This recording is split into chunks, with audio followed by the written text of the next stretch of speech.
Bismillahirrahmanirrahim. Assalamualaikum warahmatullahi wabarakatuh. Perkenalkan, nama saya Insinyur Hamdan Kadir STMT dengan nomor induk dosen nasional 0910039201. Merupakan dosen dari program studi teknik sipil Fakultas Teknik Universitas Muslim Indonesia. Saya berlatar belakang pendidikan strata 1 teknik sipil dan strata 2 teknik sipil. Saya menjadi dosen di program studi teknik sipil Fakultas Teknik Universitas Muslim Indonesia telah mengampu beberapa mata kuliah, di antaranya teknik jalan rel, terminal dan perparkiran, mekanika tanah, dan struktur kayu. Pada kesempatan kali ini, izinkan saya untuk mendeskripsikan salah satu mata kuliah yang saya ampu, yaitu teknik jalan rel. Berbicara tentang mata kuliah ini, ada beberapa cakupan pembelajaran, di antaranya adalah terkait pengembangan jalan rel, karakteristik sarana dan prasarana, klasifikasi jalan rel, perencanaan konstruksi jalan rel, survei rute jalan rel, dan lain sebagainya. Untuk mencapai capaian pembelajaran lulusan pada mata kuliah ini, maka program studi telah menetapkan capaian pembelajaran mata kuliah, di antaranya adalah pertama adalah menguasai prinsip dan metode aplikasi peraturan, standar, pedoman, dan manual dalam perencanaan bidang konstruksi bangunan teknik sipil, khususnya pada bidang teknik jalan rel. Yang kedua adalah mampu menemukan dan mengenali isu-isu terkini dan mendiskusikan peran profesi teknik sipil dalam menanggapi isu-isu yang berkaitan pada aspek ekonomi, sosial, dan lingkungan. Yang ketiga, mampu memilih sumber daya dan memanfaatkan hasil analisis rekayasa berbasis teknologi sesuai dengan perencanaan pada bidang rekayasa struktur, rekayasa sumber daya air, rekayasa geoteknik, dan rekayasa transportasi. Adapun capaian pembelajaran mata kuliah untuk mata kuliah teknik jalan rel, yakni yang pertama diharapkan mahasiswa mampu menjelaskan peranan dan karakteristik transportasi jalan rel, klasifikasi jalan rel, dan standar perencanaan konstruksi jalan rel. Yang kedua, diharapkan kepada seluruh mahasiswa mampu menganalisis komponen beban yang terjadi dan gaya-gaya perlawanan yang timbul pada struktur jalan rel akibat beban roda kereta api, dan memahami struktur jalan rel dan komponen-komponen penyusunnya. Dan yang ketiga, mahasiswa diharapkan mampu mendesain dalam perencanaan lengkung dan kelandaian pada jalan rel sesuai dengan standar perencanaan geometrik jalan rel, dan desain stasiun dalam menunjang kegiatan pelayanan dan menjelaskan jenis pemeliharaan dan program perawatannya. Adapun referensi yang kami pakai untuk mata kuliah ini diantaranya adalah sebuah buku dengan judul Jalan Kereta Api yang ditulis oleh Imam Subarkah pada tahun 1981, buku dengan judul Design and Simulation of Rail Vehicle yang ditulis oleh Marcin Spuradin yang dicetak pada tahun 2014, buku dengan judul Penyelenggaraan Transportasi Kereta Api karya Lucky Caroles tahun 2023, dan beberapa jurnal, baik itu jurnal nasional maupun internasional yang relevan dengan mata kuliah ini. Proses pembelajaran mata kuliah teknik jalan rel dilakukan dengan menggunakan metode blended learning, yaitu memadukan pembelajaran secara daring maupun daring. Pembelajaran daring dilaksanakan di dalam kelas dengan metode tatap muka. Mahasiswa akan diberikan materi perkuliahan dengan cara ceramah dan diskusi, serta diberikan tugas kelompok kepada masing-masing mahasiswa dalam membahas dan menganalisis kasus yang berkaitan dengan mata kuliah terkait. Sedangkan pembelajaran daring dilaksanakan dengan menggunakan Zoom dan Learning Management System yang dimiliki oleh Universitas Muslim Indonesia yang disebut KALAM. Mahasiswa dibekali masing-masing akun KALAM yang nantinya dari akun masing-masing mahasiswa ini dapat mengakses materi mata kuliah yang telah di-share oleh dosen, dapat melakukan absensi via kalam, dan dapat mengumpulkan tugas yang telah diberikan oleh dosen yang telah tertera di Learning Management System yang disebut kalam tadi. Kami juga memiliki WhatsApp group untuk setiap kelas, sehingga diskusi dan tanya jawab masih bisa dapat berlangsung meskipun perkuliahan telah selesai, sehingga mahasiswa dapat memberikan informasi dan saling terhubung kapan saja dan di mana saja. Sistem penilaian yang diberlakukan pada mata kuliah ini di awal perkuliahan telah dijelaskan tentang kontrak perkuliahan dan membahas terkait aturan-aturan serta proses penilaian yang akan diberikan pada mata kuliah ini. Adapun beberapa poin penilaian yang diberikan diantaranya adalah: pertama, kehadiran dan partisipasi mahasiswa dalam perkuliahan baik secara daring maupun luring diberikan bobot 10%. Kedua, latihan di kelas serta penugasan yang diberikan dengan bobot 20%.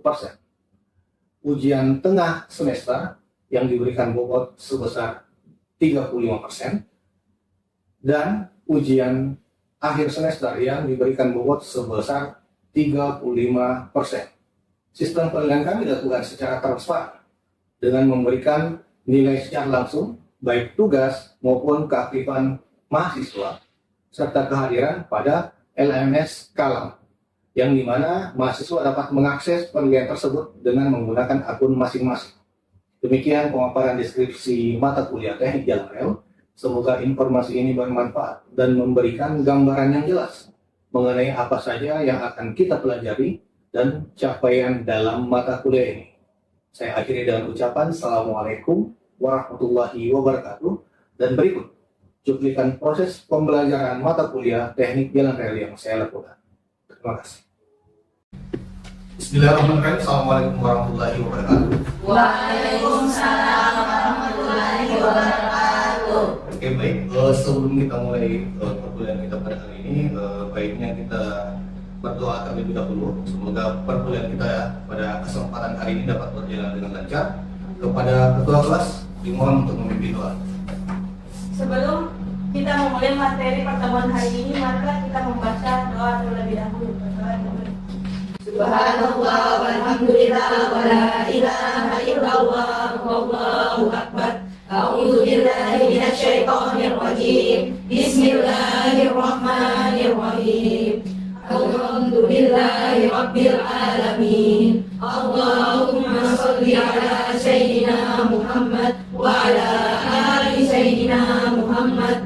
Rabbi shrah li sadri wa yassir li amri wahlul 'uqdatam min lisani yafqahu qawli. Subhana rabbika rabbil izzati amma yasifun wa salamun 'alal mursalin walhamdulillahi rabbil alamin.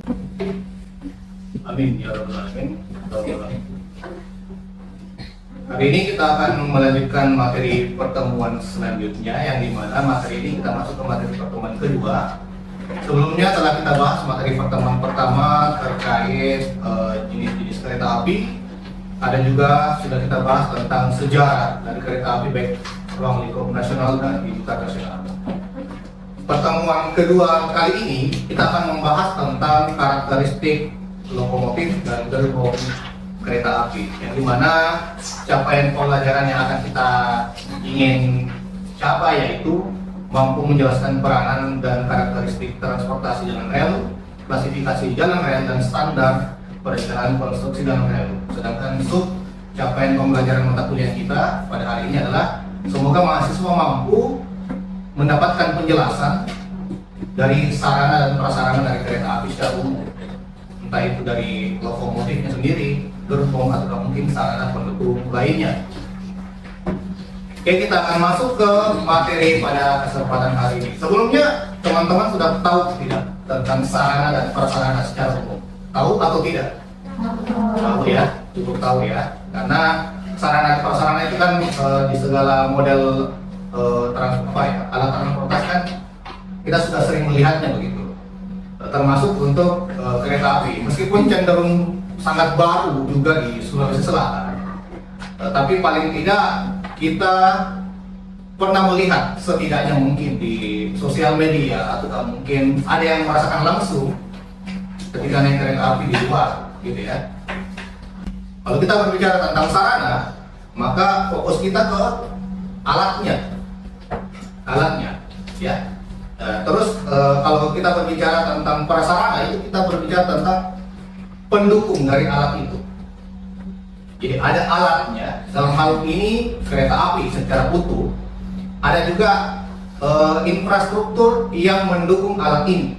Ya, kalau di sini nanti teman-teman bisa lihat di slide ini ada yang berbicara tentang rel kereta api, ada yang berbicara tentang stasiunnya dan lain sebagainya. Mungkin nanti akan ditampilkan pembahasan lebih lanjut.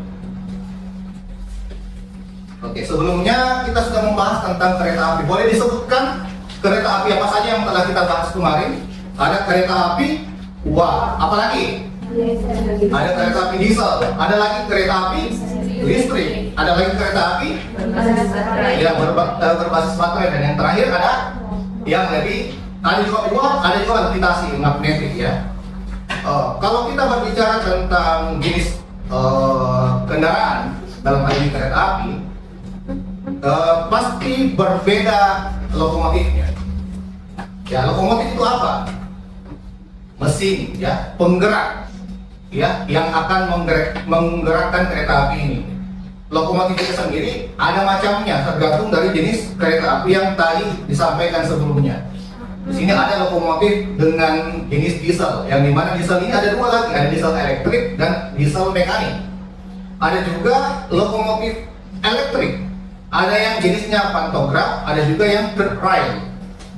Ada yang lokomotif uap, ada juga yang lokomotif berbasis baterai. Artinya apa? Penggeraknya ini yang kita akan lihat apa menjadi sumber tenaganya ya. Kalau diesel kira-kira bahan bakarnya apa? Oke. Kalau elektrik jelas ya, bahan bakarnya listrik. Kalau uap kira-kira kalau batu? Oke. Kalau baterai jelas ya. Oke. Terus kalau kita berbicara tentang gerbong ya,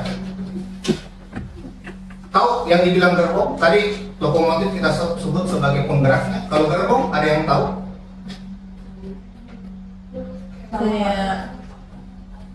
Ada yang tahu? Gerbong kereta api, maka gerbong itu posisinya sebagai ya tempat mengangkut ya, entah itu orang, barang ya. Jadi tempat kita duduk di kereta api itu dia letaknya di gerbong ya. Gerbong itu sendiri ada berbagai jenis. Ada yang gerbong khusus untuk penumpang, ada juga khusus untuk barang, spesifik untuk barang ya. Itu pun ada lagi terbaginya. Kalau dia jenisnya penumpang, itu ada yang kelas bisnis, ekonomi, ya ada yang lounge ya. Ada juga yang barang, ada yang terbuka. Barang yang terbuka itu contoh misalkan kayak kalau dia mengangkut batu bara misalkan, jadi dia kayak truk yang ditutup terpal di atasnya, kayak dia terbuka. Kalau kalian bisa melihat gambar ini yang jenisnya terbuka, ini yang tertutup. Yang untuk barang yang tertutup ya. Ada juga untuk tangki, biasanya untuk mengangkat bahan bakar misalkan ya, dan yang lain sebagainya. Itu untuk gerbong kereta api. Ada juga kendaraan khusus, yang dimana kendaraan khusus ini adalah penunjang sebenarnya, sebagai penunjang dalam proses terlaksananya kereta api ini supaya lancar. Akan ada pemeliharaan dari segi rel kereta api. Taruhlah ada salju, maka diturunkan satu kendaraan khusus untuk bagaimana membersihkan area rel kereta api dari timbunan salju agar kereta api bisa berjalan. Atau mungkin sebagai pembersih, atau mungkin juga pada saat ada pergantian dari rel kereta api, entah itu dari segi penguncinya atau dari segi penambah, ada juga penggantian bantalannya atau mungkin hal yang lain. Itu yang disebut sebagai kendaraan khusus ya, kendaraan khusus.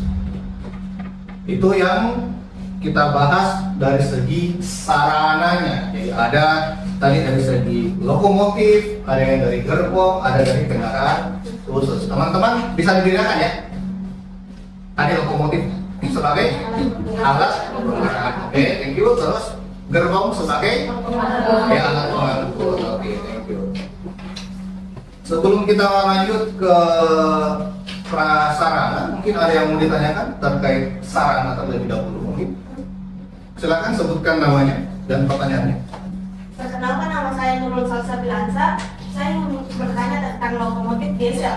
Lokomotif diesel itu terbagi menjadi dua jenis, yaitu diesel elektrik dan diesel mekanik. Apa yang membedakan keduanya dan bagaimana sistem kerjanya? Oke, saya kembali ke slide tadi. Disebutkan ada lokomotif diesel, terbagi ada diesel elektrik dan diesel mekanik. Ya. Begini, sepemahaman saya, diesel elektrik dan mekanik itu hanya membedakan dari segi alat operasionalnya. Kalau misalkan diesel mekanik, kan diesel itu kan bahan bakarnya ya. Nah, kita lihat alatnya yang ada di dalam. Kalau mungkin kita bisa bayangkan mobil matic dan manual, maka akan ada perbedaan dari cara pengoperasional ya. Begitupun juga dari segi elektrik dan mekanik. Ya, kalau dia mekanik, ya mungkin banyak tombol-tombol perintilan yang dilakukan secara umum begitu ya.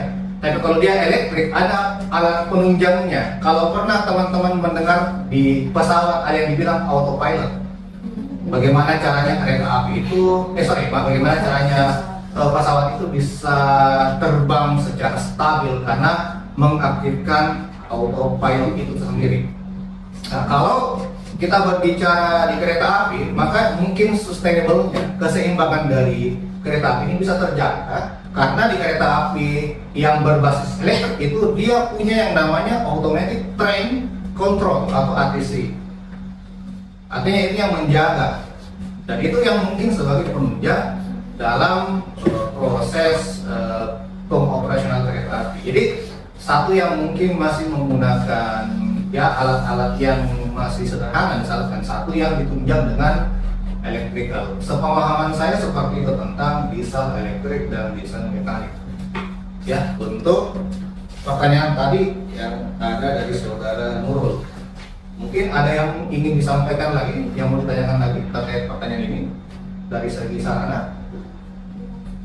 Oke, saya lanjut terkait materi kita selanjutnya, yakni prasarana kereta api. Tadi prasarana apa? Sebagai penunjang ya, penunjang dari alatnya atau dalam ini moda transportasi kereta api. Apa-apa saja penunjang yang ada di kereta api? Jelas, yang pertama adalah rel kereta api itu sendiri. Rel kereta api sendiri itu kalau kita mau pilah satu persatu partnya, bagian dari rel kereta api ini ada banyak ya, ada setidaknya ada 4 yang saya tuliskan di sini. Pertama itu adalah rel utamanya atau rel tracknya, yang mana? Yaitu yang lempengan besi yang menjadi tumpuan dari kereta api. Yang kedua adalah bantalannya, bantalan rel kereta api. Ada yang terbuat dari baja, ada yang terbuat dari kayu, ada yang terbuat dari beton ya. Pernah jalan-jalan di Sulsel yang Pangkal mungkin atau Kamaros, ada yang pernah lihat rel kereta api? Nah, kira-kira bantalan itu terbuat dari apa? Besi, beton, baja. Tidak diperhatikan ya, mungkin ya. Oke, nggak apa-apa. Nanti kalau jalan-jalan bisa lihat kembali supaya bisa lebih benar. Ada juga yang disebut penambat. Penambat itu apa? Pengunci.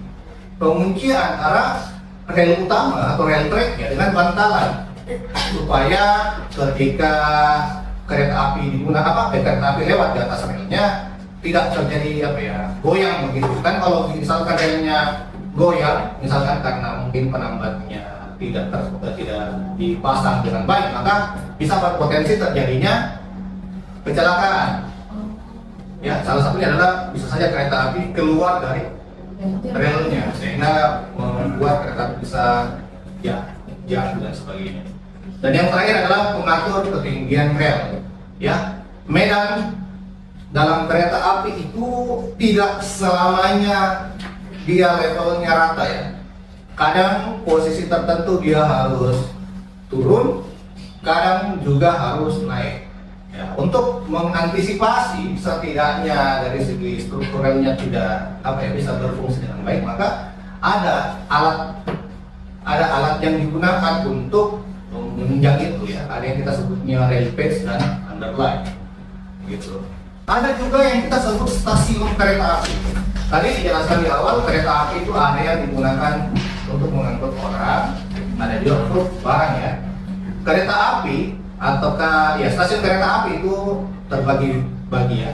Ada yang skala yang sangat besar atau kita sebutnya stasiun utama. Ada yang cuma penghubung. Misalkan kita mau ke suatu tempat ke tempat yang lain, ada stasiun kecil. Ada yang sebagai tempat transit, ada yang memang tempat pemberhentian akhir. Ada juga ya itu tadi khusus untuk mengangkut orang dan barang saja. Begitu ya. Jadi ada itu tergantung dari penggunaannya, dan dari penggunaan sendiri juga tergantung dari luasannya. Kalau memang dia stasiun utama, ibaratnya begini, bandara. Bandara itu kan begitu luas ya. Dalam bandara itu ada gate-gate-nya. Kita mau penerbangan lewat gate berapa, maka diarahkan. Nah, kalau stasiun utama itu juga begitu. Kita mau perjalanan kereta api dari mana ke mana. Misalkan kalau yang di Indonesia itu salah satunya adalah yang ada di Gambir, ya kita mau arah kemana nih, Jakarta kemana begitu, maka akan diarahkan nanti, gitu. Kalau mungkin kita yang di Sulawesi Selatan ini masih skala kecil ya, maka dia bisa kita katakan stasiunnya masih kecil. Di Depok umum juga bisa dikatakan seperti itu. Terus ada juga yang disebut depo dan balai yasa. Apa itu depo dan balai yasa? Sebenarnya kedua tempat ini sebagai tempat untuk perawatan dan pemeliharaan kereta api itu sendiri. Kalau kereta api selesai digunakan, maka dia tidak diparkir di stasiun, maka dia akan dibawa ke depo.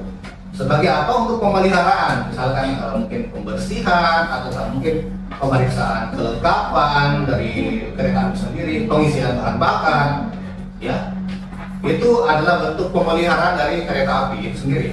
Sedangkan ada yang disebut sebagai balai yasa. Balai yasa otomatis skopnya harus besar ya. Karena kenapa? Balai yasa ini fungsinya adalah pemeliharaan untuk skala berat. Ya, misalkan ada pergantian mesin misalkan, atau mungkin terjadi insiden di lapangan, sehingga kita perlu adakan perbaikan skala besar-besar, maka dia letaknya di balai yasa, ya. Oke. Terus ada juga yang disebut dengan sistem persinyalan kereta api. Jadi kereta api ini perlu juga sinyal ya. Kalau di darat kita sebutnya rambu. Ya, jadi ada sinyal persinyalan ini, ada rambu-rambunya yang perlu dipasang juga di rel kereta api sebagai informasi yang didapatkan oleh masinis ya, tentang kapan sinyal lampu, bagaimana harusnya seorang masinis dalam bekerja begitu. Misalkan kalau di kereta api misalkan startnya itu lampu hijau, maka akan ada aba-aba nanti dari petugas lapangan, mungkin akan meniupkan fluid menandakan kereta api akan jalan. Kita sebutnya dia semboyan. Nanti akan dibahas juga tentang persinyalan kereta api di pertemuan selanjutnya. Jadi itu tadi beberapa poin yang saya jelaskan terkait prasarana dari kereta api. Beberapa poin yang ada di sini nanti juga akan masuk dalam pembahasan selanjutnya. Ini adalah bagian dari pengantar saja. Namun kalau memang ada yang ingin ditanyakan dari teman-teman mahasiswa sekalian, mungkin terkait prasarana, silakan satu persatu dimulai dari yang di depan, sebutkan namanya dan pertanyaannya. Terima kasih. Jadi saya punya Aprilia, izin bertanya Pak, seperti yang kita ketahui, kalau misalnya KRL itu berarti kereta rel listrik. Nah pertanyaan saya, apakah rel kereta api yang listrik itu dia bersistem listrik memang, dan bagaimana cara kerja sistemnya Pak? Oke, cara kerja sistem listriknya.